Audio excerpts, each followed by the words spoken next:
Assalamualaikum warahmatullahi wabarakatuh. Perkenalkan, saya Rania Armalita, SPSI MA, merupakan dosen dari Departemen Psikologi Fakultas Kedokteran UNAN. Dalam rangka mengikuti sertifikasi dosen pada tahun 2025 pada gelombang pertama yang diselenggarakan oleh Kementerian, dalam hal ini Ditjen Dikti. Berikut merupakan pemaparan di bidang pengajaran selama saya mengajar di Universitas Andalas yang merupakan salah satu unsur dari Tridharma Perguruan Tinggi PDD UKTP T Serdos.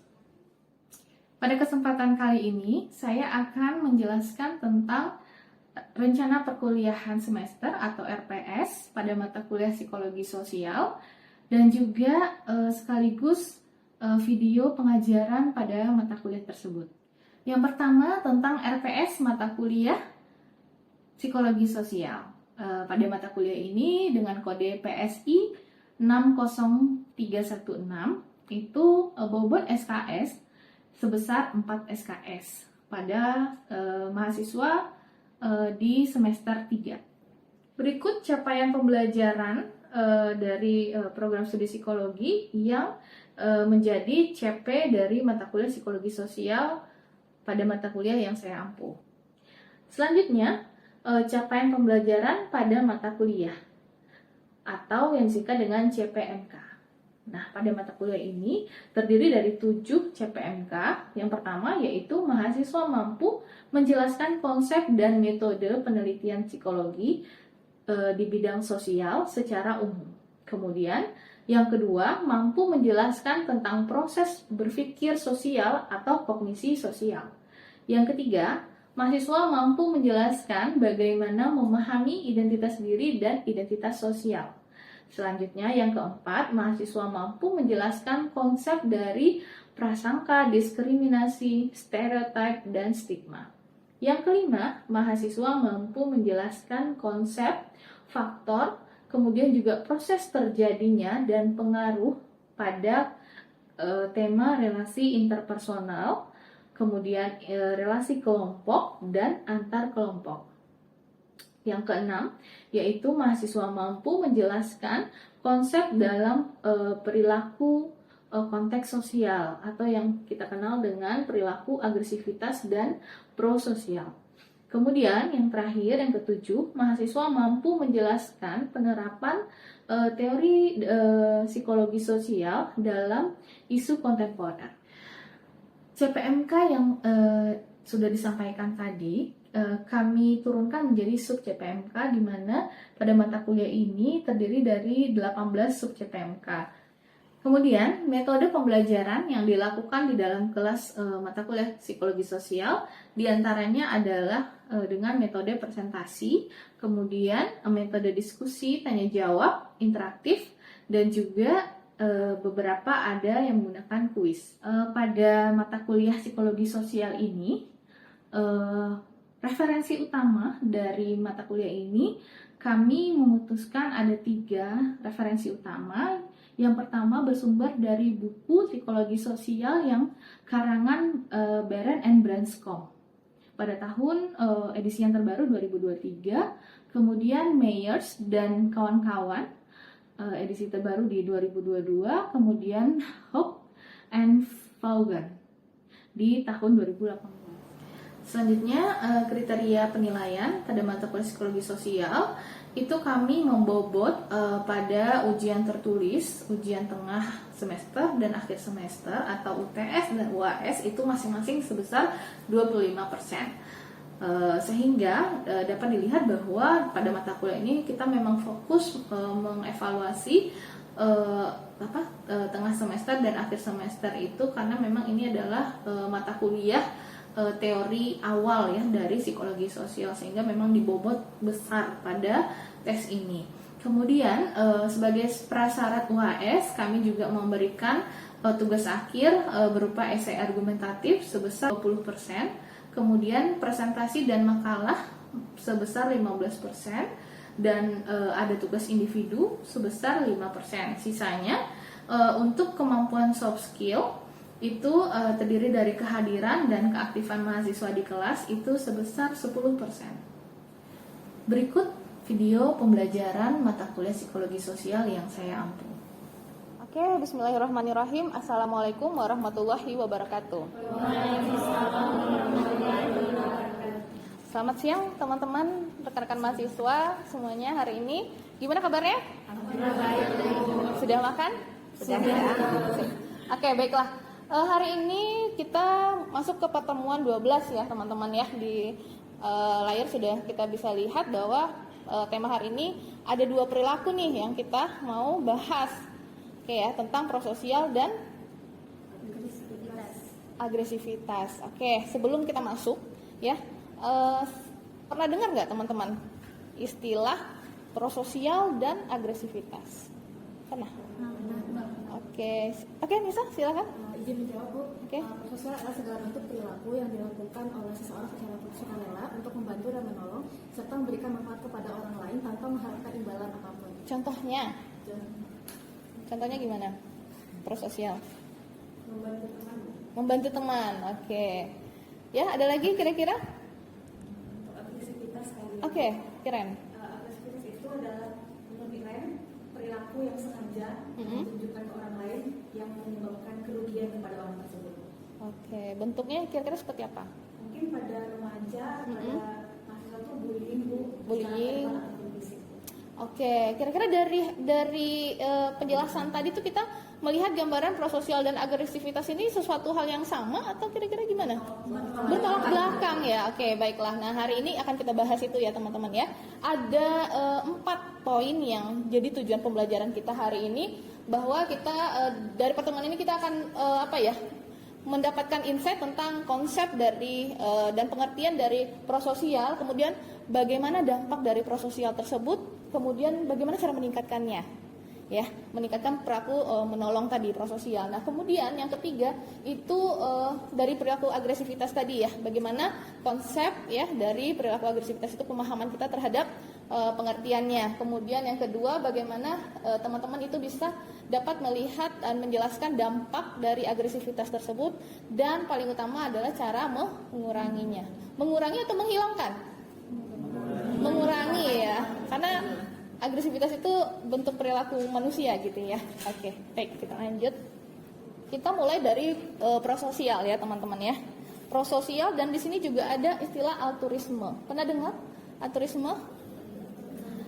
Nah, kira-kira kalau ada seseorang yang bersifat heroik, pernah lihat nggak? Pernah. Di mana kira-kira kita melihat? Bukan di TV ya teman-teman. Volunteer. Terus kalau kita bisa lihat profesi yang menjadi altruis itu siapa? Pemadam kebakaran, bapak pemadam kebakaran. Bahkan cincin yang ini aja ya di jari yang nggak bisa dilepas itu juga dibantu gitu ya. Jadi sukarela. Tapi kalau pemadam kebakaran kan mereka adalah profesi ya. Nah, sedangkan seorang altruis itu tidak mesti harus yang orang yang ada profesi tertentu gitu ya. Seseorang volunteer tadi yang disampaikan Irli juga bisa. Nah, sekarang di tema ini kita membahas tentang prososial dan altruisme. Nah, sebenarnya apa sih motif dari seseorang menolong, seseorang melakukan perilaku prososial gitu ya, membantu orang lain. Nah, ada beberapa teori yang menjelaskan perilaku ini gitu ya. Yang pertama, teori evolusi. Biasanya orang mau menolong kalau ada relasi kekerabatan. Oh, si ini nih saudara saya gitu misalnya gitu ya. Nah, gitu. Kemudian ada teori belajar. Teori belajar kita sudah belajar ya teman-teman ya. Siapa tokohnya? Bandura.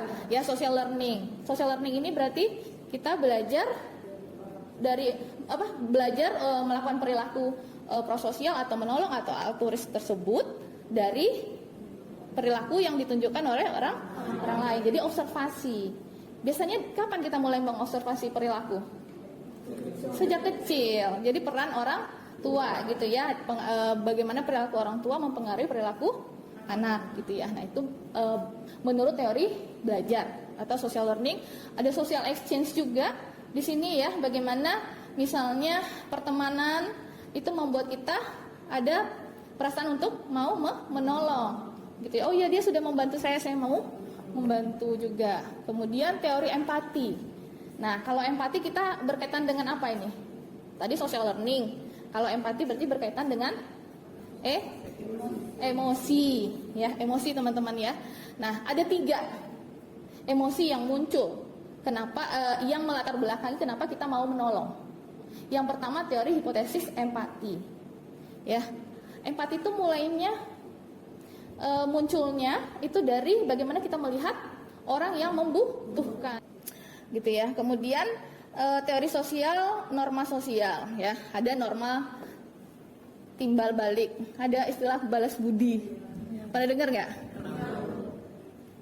Oke. Kemudian norma tanggung jawab sosial, fardu kifayah. Ya nggak sih? Kalau nggak, nah ujung-ujungnya nanti ada yang enggan ya menolong. Itu istilahnya apa? Bystander effect. Pernah dengar ya? Ya ini faktor situasional. Kalau lagi banyak gitu ya mahasiswanya. Kalau mungkin banyak di sini, mungkin teman-teman pasti akan kurang, misalnya kalau ada yang pena jatuh nggak mungkin semuanya yang ngambilin gitu ya, karena udah ada yang di depan gitu ya, mengurangi keengganan kita berpotensi enggan untuk menolong. Kemudian daya tarik, misalnya ya orangnya ya mungkin cantik atau ganteng gitu juga berpengaruh gitu ya. Ya nggak, pengalamannya gimana nih yang cowok-cowok gitu ya. Kemudian atribusi terhadap korban. Nah, di sini kita belajar balik lagi flashback ke atribusi sosial, ya. Gimana si korban ini gimana? Oh, kemarin saya jatuh dia nggak nolong, ya udahlah nggak usah gitu ya. Situasional gitu ya, bukan karena karakternya gitu, karena situasi, tekanan waktu, ya. Oh ini kalau nggak ditolong dia akan sekarat gitu ya, misalnya gitu ya. Biasanya itu teman-teman yang lagi bermasalah psikologis misalnya, kalau nggak ditolong, kalau nggak dirangkul, dia akan ini gitu ya. Kemudian ya seperti itu, sifat kebutuhan korban, kebutuhannya seperti apa, urgen nggak gitu ya, atau belum penting gitu, atau belum terdesak gitu ya, masih bisa ada waktu jeda gitu. Tapi kalau tidak ada, itu harus ditolong. Pengaruh faktor internal, nah dari yang si penolong ya, seperti itu. Oke, teman-teman, kita lanjut ya ke agresivitas. Agresivitas, nah tadi sudah disampaikan Iren tadi ya, perilaku bentuknya disengaja gitu ya, untuk melukai, menekan, membuat kerugian tadi ya pada orang lain. Nah, ada unsur kesengajaan gitu ya. Nah, sasarannya makhluk hidup ya. Nah, di sini ada bentuknya menendang, menampar, menghancurkan barang, bahkan verbal juga bisa menjadi bentuk agresivitas, gitu ya. Menghina, berbohong, menyindir, bahkan sekarang apalagi di media sosial, cyber aggression, gitu ya. Oke. Jenis-jenis agresi itu kita fokusnya ke manusia ya, ada 2 gitu, yang fokus ke manusia ada 2, itu hostile aggression sama instrumental. Kalau hostile itu kita bisa lihat bahwa misalnya kasus yang terjadi pada terakhir inilah di Kota Padang, di Padang Pariaman ya. Nah, itu kira-kira hostile atau instrumental?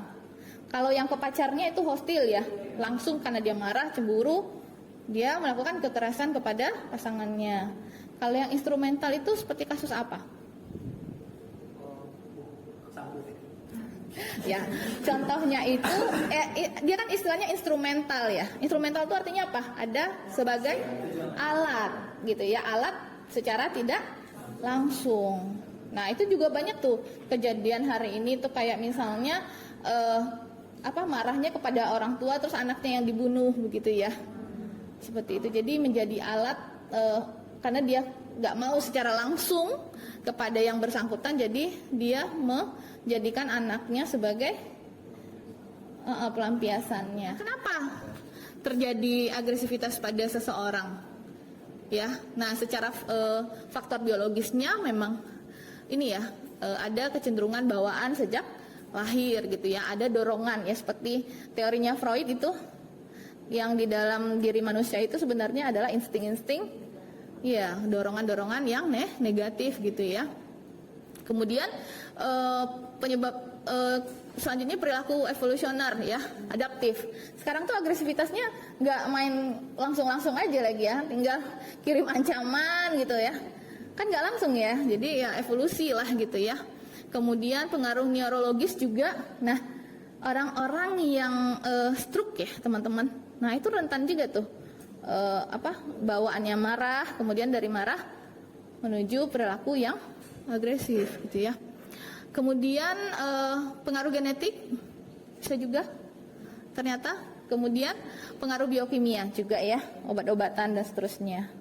Oke, nah ini ya, kenapa sih kita bisa agresi? Nah, salah satunya adanya muncul frustrasi. Apa itu frustrasi?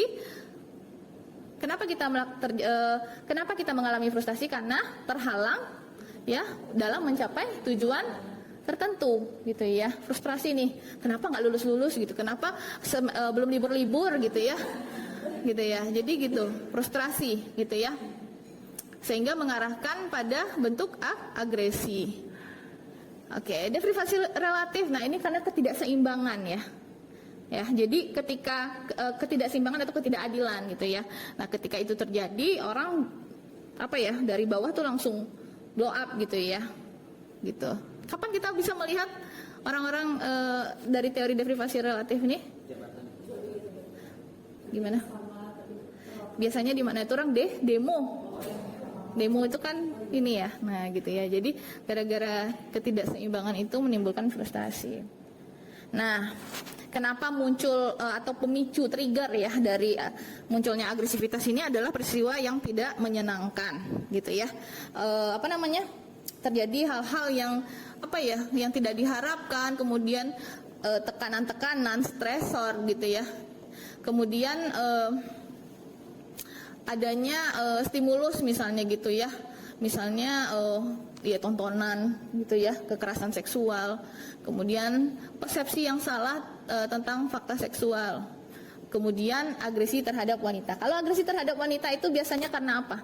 Karena dominasi ya, merasa lebih tinggi daripada wanita. Jadi itu kasus-kasus saat ini yang paling banyak. Kemudian pengaruh media. Nah ternyata ada pengaruh media teman-teman gitu ya. Oke, sampai di sini ada yang mau ditanyakan? Ya silakan Irli. Iya. Kan dengan perkembangan teknologi tentunya khususnya yang tadi kan dibilang kita mulai belajar itu sejak masa kanak-kanak. Kebetulan saya punya adik Bu, jadi gimana ya Bu caranya supaya kan dengan adanya pengaruh media ini tentu ada pengaruh positif yang dampaknya itu ke sikap prososial dan juga pengaruh negatif yang ke agresivitas.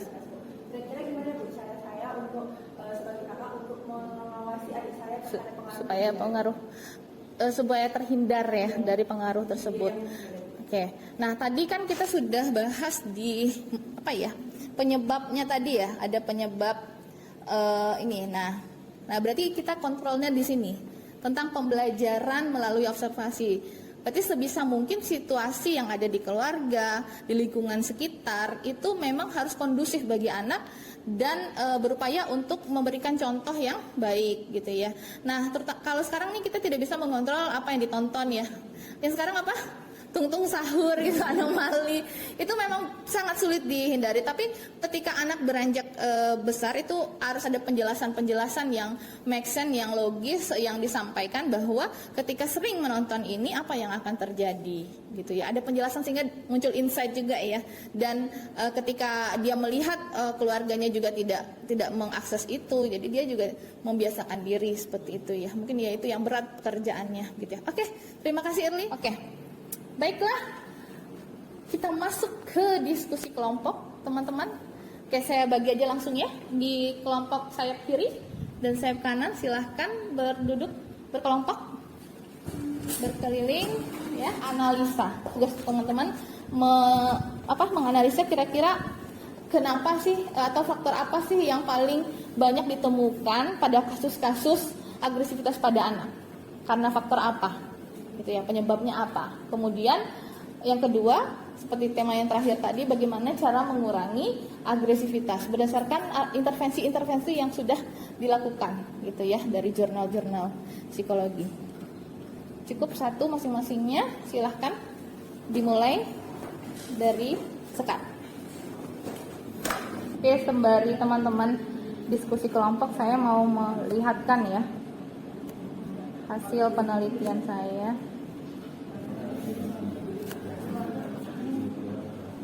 Nah, ini penelitian saya di Kota Padang ya teman-teman ya, di tahun lalu tentang bagaimana hubungan antara regulasi emosi dengan pengaruh regulasi emosi dengan agresivitas pada remaja ya. Nah, ternyata tuh semakin rendah kelasnya itu semakin tinggi ya agresivitasnya. Gitu ya. Itu menunjukkan seperti itu. Kemudian dimensi yang paling besar kontribusinya itu di hostility ya, kemarahan tadi ya. Hostile aggression itu memang menjadi konsep yang selalu dirilis dari hasil riset ini. Di hostility itu tinggi. Hostility tinggi. Dan di hasil pertanyaan frekuensi ya, saya mengajak siswa lain untuk membuat mereka marah frekuensi dari 1 minggu belakangan ya. Jadi skalanya seperti itu menunjukkan yang paling tinggi mana nih? Saya 2,5 itu ya. Nah, ternyata juga ada frekuensi behaviornya kan, walaupun dia hostile. Nah, gitu ya. Paham sampai di sini? Berkorelasi antara perilaku agresif dan agresivitas. Ya, kalau ada yang tertarik dengan penelitian ini ya. Oke, baik, silahkan teman-teman. Siapa yang mau menampilkan hasil diskusinya terlebih dahulu? Sayap kiri, oke. Mewakili sayap kiri, silahkan. Izin Ibu dan teman-teman, saya akan membacakan hasil diskusi dari kelompok saya sendiri terkait apa kasus agresivitas yang biasa terjadi atau dilakukan oleh remaja sama apa penyebabnya. Mungkin kalau dari kami, Bu, setelah berdiskusi itu kami ngambil kasus yang umum yang sering terjadi itu ada 2 sih, Bu. Satu yang tawuran. Terus satu lagi bullying, Bu. Terus masuk ke penyebabnya, kalau secara umum itu penyebabnya itu bisa ada 3 faktor. Yang pertama faktor psikologis, terus faktor keluarga, atau faktor sekolah. Yang pertama, kalau dari faktor psikologis itu memang karena remaja kan tahapan umur mereka tuh masih mencari jati diri. Kemudian secara emosi mereka belum stabil, Bu. Sama remaja tuh ada kebutuhan untuk mereka tuh dilihat, ada kebutuhan untuk eksistensi. Terus masuk ke faktor keluarga, kayak pola asuh di rumahnya otoriter, atau dianya kurang perhatian, atau malah keluarganya yang disfungsi, kayak ada perceraian atau orang tuanya ada konflik.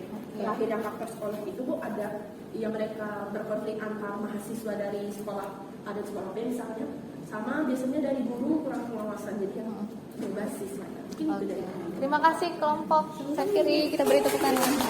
Ya, terutama faktor teman, keluarga ya, yang tawuran, apalagi tawuran gitu ya. Nah, ini riset berikutnya juga saya akan mau melihat seberapa pengaruh teman sebaya itu ya terhadap agresivitas. Ternyata memang ada jurnalnya ya, berarti ya. Oke, sip. Kemudian sayap kanan siapa yang akan menyampaikan? Gifari, silakan.